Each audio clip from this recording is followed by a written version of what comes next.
I'm Jared Broyles with your morning update. For 87 years, Holton Community Hospital has served Jackson County without any public tax support. But earlier this year, the board decided that approach is no longer sustainable.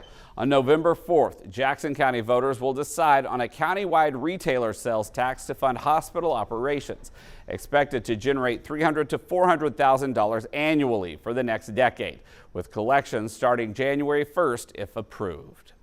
The Greater Topeka Partnership says the best person to lead the Topeka Chamber of Commerce is the one already doing it.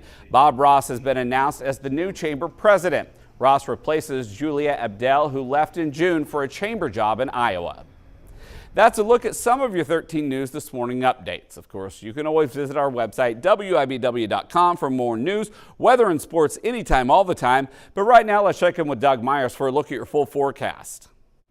Well, it was a beautiful day yesterday. Hopefully you got a chance to enjoy it because it doesn't get this warm for the rest of the month on those final 8 days of October. Upper 60s yesterday and much cooler today because we'll have rain for much of the day, limiting our warming trend. The good news is we may actually see this rain wind down as we get closer to the evening, just in time for any Friday night high school games. I'll still hold on to an isolated chance in some areas just in case, but for most areas it will end up being dry. Here's another computer model's opinion this evening. Again, any rain whatsoever will be very, very light, maybe more of a nuisance than anything at all. And then here comes some more steady rain late tonight into tomorrow. Areas along and south of I-70 will start to get into some of that rain in the late morning hours. So if you're heading to the Sunflower Showdown tomorrow at KU or the Washburn game, you're probably going to need the rain gear tomorrow. Otherwise, we'll continue with this rain throughout much of the day. Once again, limiting our warming trend throughout the day and then starting to decrease the rainfall rates and how much rain we'll get Saturday night and into Sunday. In fact, Sunday may end up being dry,